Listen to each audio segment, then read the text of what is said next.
দেখো কত winter wire বিক্রি হচ্ছে। যতই হোক এসেছি, কিছু কিনবো না সেটা হয়। এখন চলে এসেছি আমরা ডিনারে। এই রেস্টুরেন্টটাও এমজি মার্গে এক ঘন্টা না, দেখো অনেকক্ষণ ওয়েট করার পর ফাইনালি আমাদের খাবার চলে এসেছে। Hello friends, welcome back to our channel. আগের দিনের ব্লগ যারা দেখেছো তারা নিশ্চয়ই জানো যে আগের দিনের ব্লগে আমি দেখিয়েছি যে আমরা এমজি মার্গে শপিং করলাম, ডিনার করলাম, হোটেলে ব্যাক করেছিলাম। আবার পরের দিন সকালে এমজি মার্গে গিয়েছিলাম, কিছু কিছু শপিং বাকি ছিল সেগুলো করতে। তো সেগুলো করেই আমরা বললাম যে আজই আমরা ফিরবো কলকাতায়। তো সেই কারণে এমজি মার্গ থেকে দেখো আমরা রওনা হয়েও গেছি। যা যা শপিং করেছি সেগুলো নেওয়ার জন্য একটা ব্যাগও কিনতে হয়েছে। যে অমিত সামনে হেঁটে যাচ্ছে, আমি পিছনে আছি। তো আমাদের হোটেল থেকে এমজি মার্গ একদমই কাছে, তাই আমরা হেঁটে হেঁটেই আসছি। এখন হোটেলের রুমে যেয়ে খানিকটা রেস্ট নেব, তারপর আমাদের গাড়ি হোটেলের রুমের সামনেই আসবে।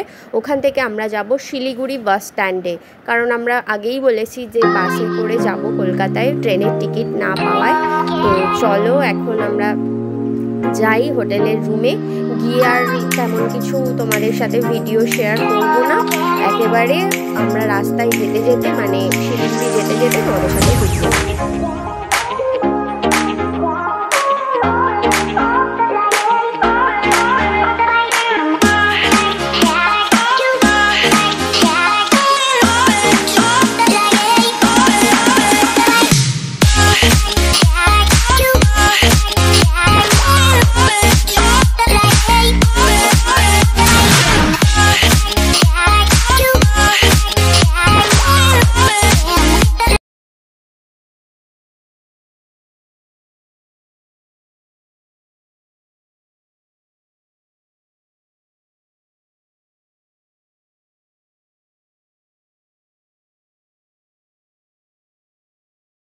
দেখো আমরা গ্যাংটক থেকে রওনা হয়ে গেছি শিলিগুড়ি বাস স্ট্যান্ডের উদ্দেশ্যে।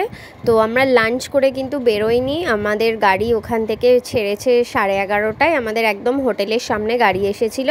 আর যে গাড়ি করে আমরা এনজিপি থেকে গ্যাংটক গিয়েছিলাম এবং গ্যাংটকের সাইট সিনগুলো ভিজিট করেছিলাম, ওই গাড়ি করেই কিন্তু আমরা আসছি শিলিগুড়িতে। কারণ গাড়ির ড্রাইভার খুব ভালো, মানে আমাদের সাথে খুব ভালো সম্পর্ক হয়ে গেছে। তো ওনাকেই বলেছি, উনি আমাদের ছেড়ে দিয়ে যাচ্ছে। রাস্তায় যেতে যেতে একটা ভালো ফ্যামিলি রেস্টুরেন্ট দেখে গাড়ি হল্ট করেছে ওর সামনে। আমরা এখন লাঞ্চ করব। তো অর্ডার করেছি মিক্সড ফ্রাইড রাইস আর চিলি চিকেন। তো লাঞ্চ করে তারপর শিলিগুড়ির উদ্দেশ্যে আবার রওনা হব। তবে আমরা শিলিগুড়ির খুব কাছাকাছিই চলে এসেছি।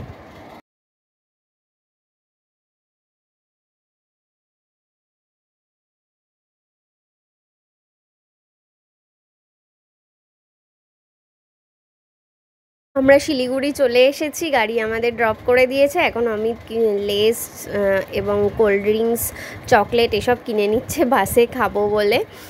তো এরপর শ্যামলী পরিবহনের অফিসে যেয়ে ওয়েট করব। আমরা শিলিগুড়িতে চলে এসেছি 4:30টায়, আর আমাদের বাস ছাড়বে 6টায়। তাই আমরা 4:30 থেকে 5:30 অবধি শ্যামলী পরিবহনের অফিসে ওয়েটিং যে লাউঞ্জ আছে ওখানে ওয়েট করছিলাম। এখন 5:30 বাজে, দেখো আমাদের বাস চলে এসেছে। আমরা তাই লাগেজগুলো সব দিয়ে বাসে উঠে যাচ্ছি নিজেদের সিটে। চলো ভেতরটা কীরকম তোমরা দেখে নাও। আমারও ফার্স্ট টাইম এক্সপিরিয়েন্স ভলভো বাসে এত লং ডিস্টেন্স জার্নি করব। তো অবশ্যই তোমাদের সাথে সেটা শেয়ার করব। বাসটা দেখার পর মনে হচ্ছে নিশ্চয়ই ভালোই হবে। প্রথমে একটু ভয় করছিল যে বাসে করে এত দূর জার্নি করব, কষ্ট হবে কি না, কিন্তু এখন দেখে মনে হচ্ছে ভালোই হবে। তো স্লিপার এবং ফুল এসি, আর আমরা লোয়ার বার্থেই আমাদের বুক করেছিল টিকিটটা। তো লোয়ার বার্থে আমরা আমাদের সিটে চলে এসেছি। দেখো ভেতরে দুটো সিট এবং খুব কমফর্টেবল সিটগুলো। সাথে তো আগেই বললাম ফুল এসি, তার সাথে যার যার সেপারেট পর্দাও লাগানো আছে। আর আমার আর অমিতের পাশাপাশি বার্থ করেছে, ভেতরে লাগেজ রাখারও জায়গা আছে।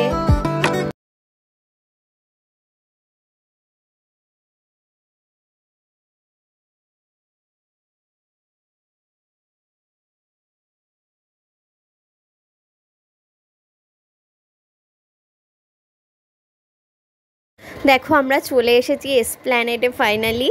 তো কাল আগের দিন আমাদের বাস ছেড়েছিল বিকেল 6টায়, আর পরদিন সকাল 6টায় এসপ্ল্যানেডে মানে আসার টাইম ছিল, কিন্তু বাস খুব তাড়াতাড়ি আসায় সকাল 5:30টাতেই আমরা এসপ্ল্যানেড চলে এসেছি। তার মধ্যে বলে রাখি যে আসার পথে বাস 2 জায়গায় হল্ট করেছিল। সন্ধে 8:30টায় সময় এক জায়গায় ধাবায় দাঁড়িয়েছিল, সেখানে আমরা ডিনার করলাম। আর 2:30টার সময় কৃষ্ণনগরে যে সরভাজা সরপুরিয়া বিখ্যাত, সেখানে একটা ভালো মিষ্টির দোকানে দাঁড়িয়েছিল, ওখানে আমরা সরভাজা সরপুরিয়া কিনলাম, কিনে আবার বাসে উঠে গেলাম। 10-15 মিনিট করে বাস থেমেছিল, তারপর ডাইরেক্ট এসপ্ল্যানেডে এসেছে। দারুণ ঘুমিয়েছি সারা রাত। সত্যি বাসে ট্রাভেল করার এত ভালো এক্সপিরিয়েন্স কি বলবো তোমাদের, ট্রেনের থেকেও আমার মনে হয় বেটার জার্নি বাসের জার্নিটা। তোমরাও চাইলে ভলভো বাসে করে কলকাতা থেকে শিলিগুড়ি জার্নি করতে পারো, খুব ভালো এক্সপিরিয়েন্স তোমাদেরও হবে আশা করছি আমার মতোই। আর আমরা এখন এখানেই ওয়েট করছি, আমাদের গাড়ি আমাদের নিতে আসছে, তো সেখানে করেই বাড়ি যাব। আর আজকের ব্লগটা ভালো লাগলে অবশ্যই লাইক কমেন্ট শেয়ার করতে ভুলো না, আমার চ্যানেলটাকে সাবস্ক্রাইব করে দিও। সবাই ভালো থেকো, সুস্থ থেকো, আবার নতুন নতুন ব্লগ নিয়ে আসছি। টাটা।